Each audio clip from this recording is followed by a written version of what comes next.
Let us start new topic, piecemeal distribution of cash.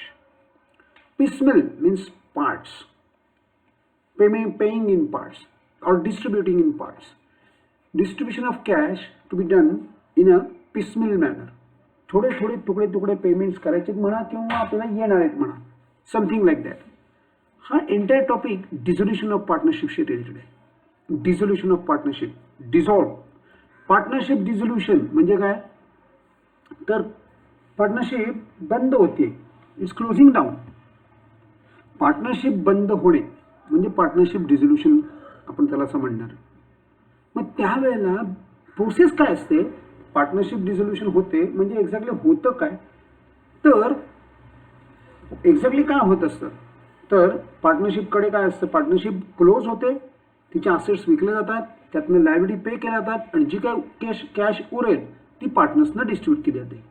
This is the basic concept of distribution. So distribution of cash in parts, that is piecemeal distribution. Dissolution मी जसं आत्ता म्हणलं तसं हे dissolution हे जी काही distribution of cash करावी लागणार आहे ही मोस्टली किंवा खऱ्या अर्थाने आपल्याला डिझोल्युशनच्या वेळेला करावं लागणार आहे. त्यावेळेला काय असतं, तर फर्म्स काय करतात, मी आता सांगितल्याप्रमाणे की फर्म्सकडे असेट्स आहेत आणि त्यांना पेमेंट्स पे ऑफ करावी लागतील. मग त्यासाठी काय करणार, assets will be sold and liabilities will be paid. फर्म्सकडे ज्या असेट्स आहेत, firm has assets and firm has to pay liabilities. Dissolution करायचं म्हणजे काय करायचं, तर ज्या काय असेट्स आहेत त्या विका. डिझोल्युशन म्हणजे बंद, शटर डाऊन, बंद. मग डिसोल्युशन म्हणजे बंद जर असेल तर काय करणार आहे ती फर्म, तर फर्म असं करणार की तिच्याकडे ज्या असेट्स आहेत त्या विकून टाकणार आणि त्या आलेल्या पैशातनं फर्म पार्टनर्सची लायबिलिटी पे ऑफ करून टाकणार. मग त्यासाठी assets will be sold and liabilities are paid.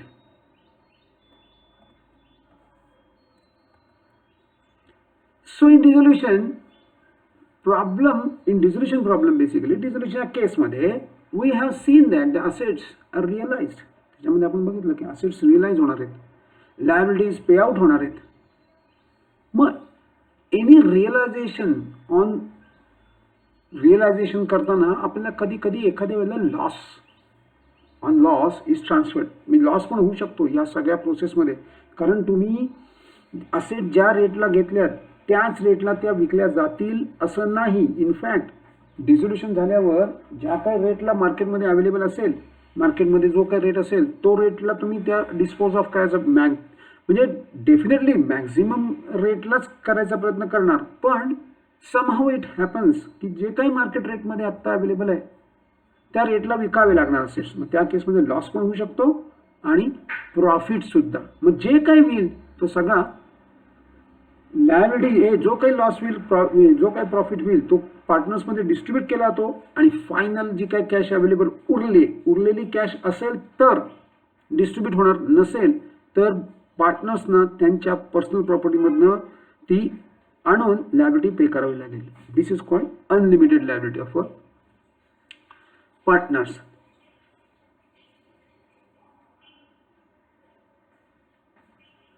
आतापर्यंत आपण हे सगळा टॉपिक डिझोल्युशनमध्ये हा प्रॉब्लेम आपण बघितला आहे. डिझोल्युशनच्या केसमध्ये आपण काय बघितलंय, आज 12th मध्ये तुम्ही सगळं एंटायर डिझोल्युशन इज कवर्ड. आपण काय करतो, सगळ्याच्या सगळ्या असेट्स रिअलाइज करतो, म्हणजे त्या सगळ्या विकल्या त्याची एंट्री करतो, त्यातनं लायबिलिटी जसं पेमेंट केल्या ती करतो. पण तुम्ही जर ऑब्झर्व केलं तर आपण हे सगळं 31 मार्चलाच करतो. या सगळं अख्खं ते लेजर 31 मार्चला आपण म्हणजे ड्रॉ करतो ॲज ऑन 31 मार्च और 1 एप्रिल. पण इन रियालिटीमध्ये असं होत नसतं. असं होत नाही. मला एक सांगा, सगळ्याच्या सगळ्या असेट्स तुम्ही एकाच दिवशी विकू शकता 31 मार्चला? शक्यच नाही, पॉसिबलच नाही. मग काय होतं रियालिटीमध्ये की assets are sold on dissolution is correct, पण त्याला साधारणपणे 15 दिवस, काही असेट्स विकण्यासाठी तर कधी कधी महिना सुद्धा जातो, इवन मंथ्स. मग त्या केसमध्ये असेट्स कशा विकल्या जातात, पिसमेलमध्ये. पिसमेल म्हणजे पार्ट थोड्या थोड्या. आज काय मशिनरी विकली, उद्या लँड विकली, परवा फर्निचर विकलं, तेरवा बिल्डिंग विकली. Yes, this is the way, this is called piecemeal. आणि this is the most realistic, most actual, most factual thing. हे असं घडत असतं ना की तुम्ही सगळं असं एक दिवस सगळ्या एकदम विकून टाकल्या आणि त्यातनं लायबिलिटी पे केली आणि झालं अकाउंटिंग. नो, असं रिअलिस्टिक मध्ये होत नसतं. कधी कधी तर 6 महिने सुद्धा लागू शकतात. एखादी असेट्स विकायला 6 महिने सुद्धा जाऊ शकतात. हेन्स एका दिवशी सगळं पॉसिबल नाही. मग तसंच जसं असेट्स म्हणजे जशा आपल्याला पैसे असेट विकून पैसे एकाच दिवशी येऊ शकत नाहीत, तसंच लायबिलिटी पण एकाच दिवशी पे नाही करता येणार. मग काय करावं लागेल? लायबिलिटी आपण पिसमेलमध्ये थोड्या पार्टमध्ये, म्हणजे जसे असेट्स विकून पैसे येतील तसे लायबिलिटी पण पे ऑफ करणार.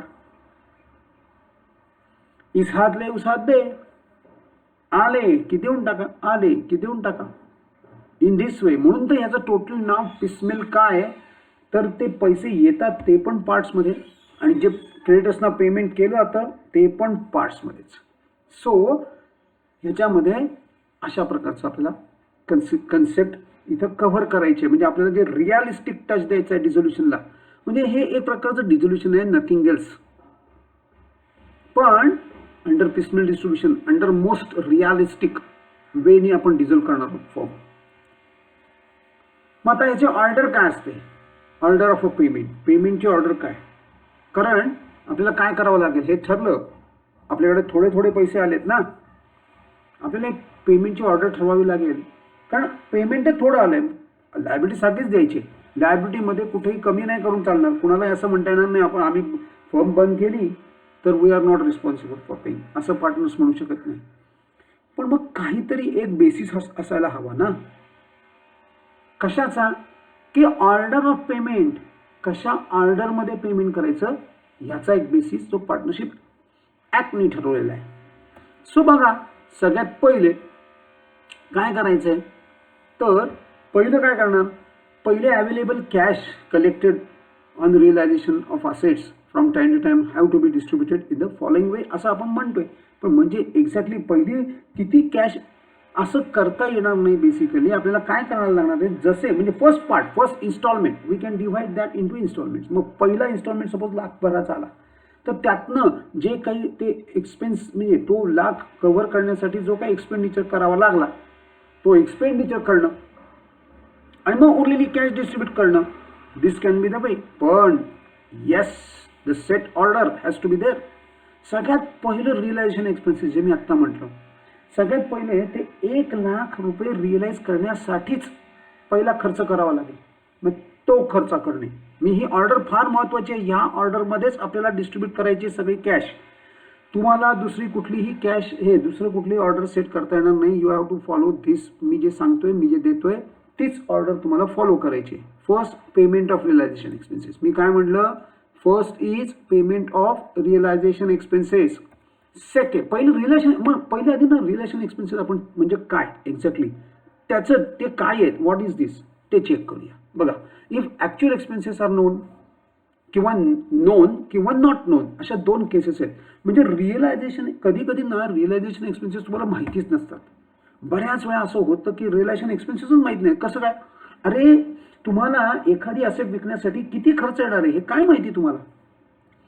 आता असेट विकण्यासाठी काय काय खर्च येऊ शकतो बघा. तुम्हाला ती असेट विकण्यासाठी काहीतरी जाहिरात करावी लागेल किंवा त्याला एखाद्या ब्रोकरला नेमावं लागेल. एस्पेशली लँड आणि बिल्डिंग असतील तर आपण ब्रोकर्स नेमतो.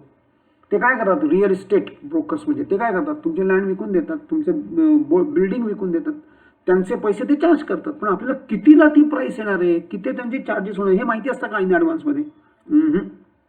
आपल्याला नसतं माहिती कितीला विकली जाणार आहे. कारण ब्रोकरेज हे त्यांनी विकलेल्या प्राईसवर डिपेंड असतं. त्यामुळे आपल्याला ते एक्सपेन्सेस काही वेळा माहीत नसतात. हां, आता ॲडव्हर्टाइजमेंट आहे त्याचे आपल्याला माहिती असतात, कारण एवढे होणार आहे, एवढं होणार आहे, एवढे द्यायचे आहेत. म्हणजेच हे नोन असतात किंवा अननोन असतात. मग नोन असतील तर स्ट्रेट वे जेवढे आहेत तेवढे मायनस करून बाजूला काढून ठेवा आणि देऊन टाका. पण जर अननोन असतील तर त्या केसमध्ये आपण याची एक्सपेन्सेसची प्रोव्हिजन पहिले करून ठेवणार. एक अंदाजे ॲडहॉक एक्सपेंडिचर बाजूला काढून ठेवला जातो. तो बाजूला काढून ठेवला जातो याच्यासाठी, या पर्टिक्युलर केससाठी, की उद्या किती येतील अंदाज नाहीये. चला ठीक आहे, सपोज आपल्याला असं वाटलं की नाही 10,000 रुपये ब्रोकरेज द्यावं लागेल, मग पहिले 10,000 बाजूला काढून ठेवा. ते ॲक्च्युली नाहीत पण तरी बाजूला काढून ठेवणार. म्हणजे तुम्ही सगळ्यात पहिली स्टेप काय करणार, आपल्याला हे सम आहे, सम सॉल्व्ह करावं लागणार. तुम्ही करून द्यायचं आहे डिस्ट्रीब्युशन, पिसमिल डिस्ट्रीब्युशन त्या फर्मला तुम्ही करून द्यायचं आहे.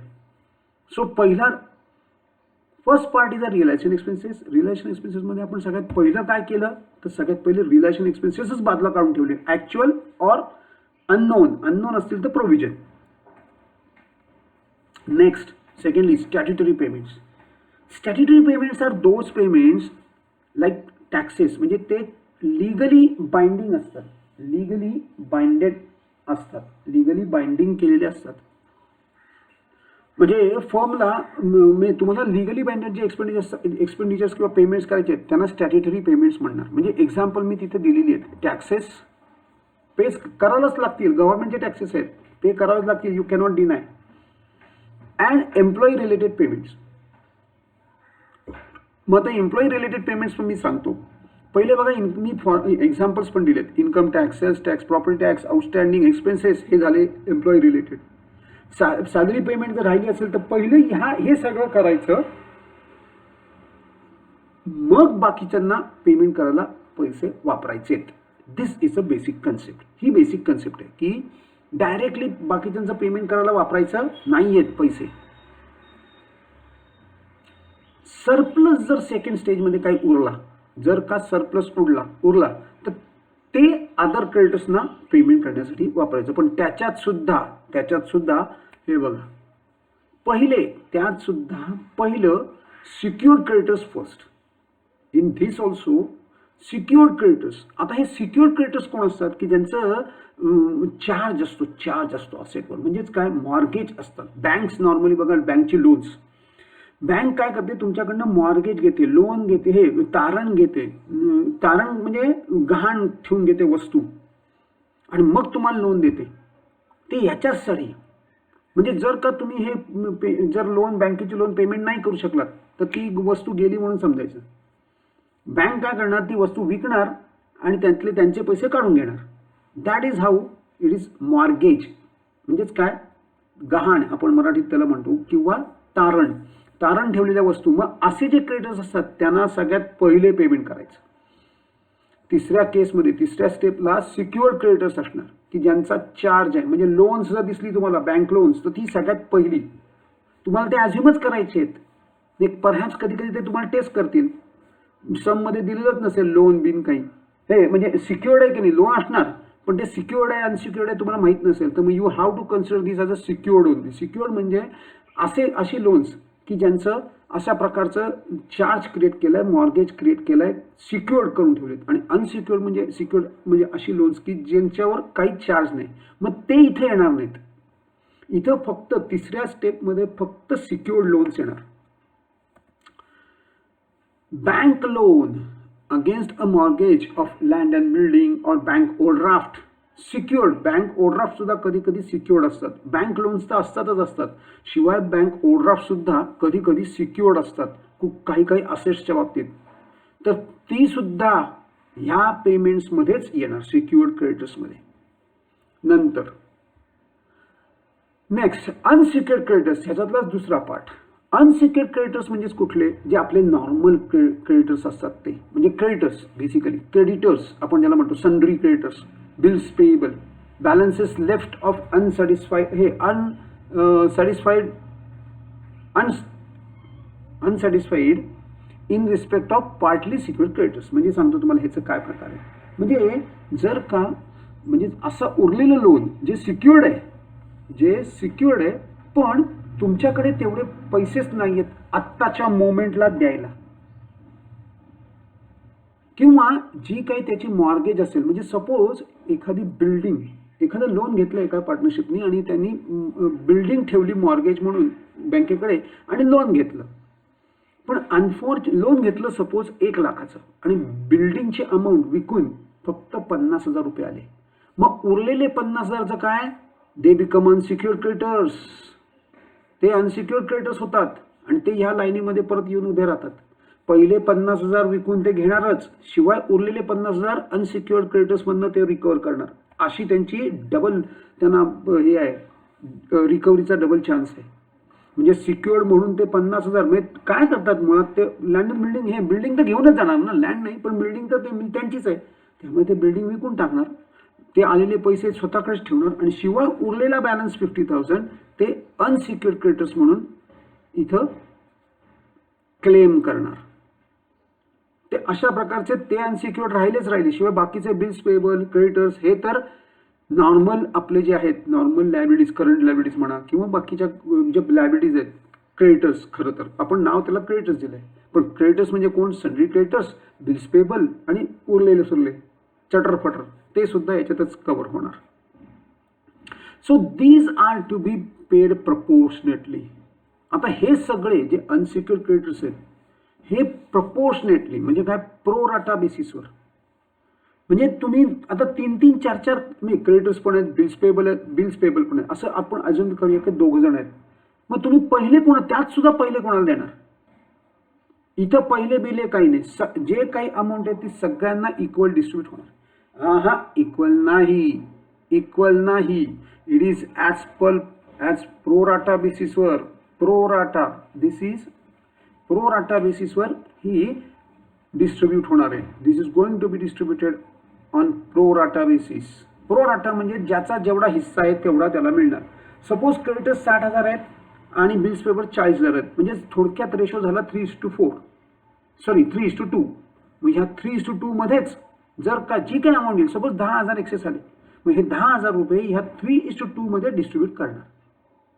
This is how this distribution going to happen. Fifth, then next partners loan आणि ॲडव्हान्सेस. पार्टनरचे काय जे लोन्स आहेत ती म्हणजे अनसिक्युअर्ड म्हणजे पहिल्या स्टेजपासून जर आपण बघितलं तर स्टॅट्युटरी पेमेंट्स आपण बघितलेत, नंतर सिक्युअर्ड क्रेडिटर्स बघितली, आता अनसिक्युअर्ड क्रेडिटर्स झाले. नाव आता पार्टनर्स लोन. आपण पार्टनर्सचं लोन रिपे करणार आहोत. पार्टनर्सचं लोन कसं रिपे करणार आहोत? बेसिकली की पार्टनर्स लोन म्हणजे जे पार्टनरशिप फर्मला लोन देतात त्यांच्या बाबतीत बोलतोय मी. मग त्यांचं काय आहे? What is it? तर त्यांच्या केसमध्ये सगळ्यात पहिले हे रादर सगळ्यात शेवटी पार्टनर्स लोन येते बघा. सगळ्यात शेवटी partners wife loan. By the way partners wife loan is unsecured creditors. That is not partners loan बरं का. That is partners wife loan is unsecured creditors आणि partners loan is normal loan. ते मात्र normal असणार आहे. So if more than one partner has given loan to the firm, मग परत एकदा ते प्रपोर्शनेट प्रो राटा बेसिसवर पेमेंट करणार. म्हणजे काय? सपोज एनी पण लोन दिलंय, पार्टनर एनी आणि पार्टनर बीनी पण लोन दिलंय आणि परत तेच एकाने 60,000 दिलंय, दुसऱ्याने 40,000 दिलंय, तर मग तीच कन्सेप्ट 3:2 मध्ये जे काही पैसे अवेलेबल झालेत लोन पेमेंटसाठी ते आपण डिस्ट्रीब्यूट करणार आहोत. So this is a concept. याला मी जे म्हणतोय मगाशीच तुम्हाला म्हटलं, मी काय म्हटलं वाटायचं आहे की जर का एक्सेस पेमेंट आलं तर ते आपण प्रो राटा बेसिसवर म्हणजेच प्रपोर्शनेटली डिस्ट्रीब्यूट करणार. नंतर फायनली जर का एवढं करून पैसे उरले तर पार्टनर्सच्या कॅपिटलचे पैसे परत करणार, म्हणजे पार्टनर्सना पैसे देणार. जर का पैसे उरले तर payment to partners for their capital contribution claims in such a way that residual figure म्हणजे उरलेली रक्कम ही त्यांना देणार आहेत आणि हे सगळं करून झाल्यानंतर जी काही अमाऊंट उरेल that is called as residual value. त्यांचं पेमेंट करून झाल्यावर पार्टनर्सचं पेमेंट जे काय उरलंय ते सगळं पार्टनर्समध्ये सपोज डिस्ट्रीब्यूट केलं, ऑब्विसली ते त्यांच्या रेशोमध्येच करणार आपण. That is but obvious. आपण इक्वली करणार, म्हणजे त्यांचा जो प्रॉफिट शेअरिंग रेशो आहे त्याप्रमाणे त्यांचं पेमेंट होणार. आणि मग जे काही पैसे उरेल मग तो आयदर लॉस असेल किंवा प्रॉफिट असेल ऑन रिअलायझेशन. तो रिअलायझेशनवर होणारा प्रॉफिट किंवा लॉस असणार.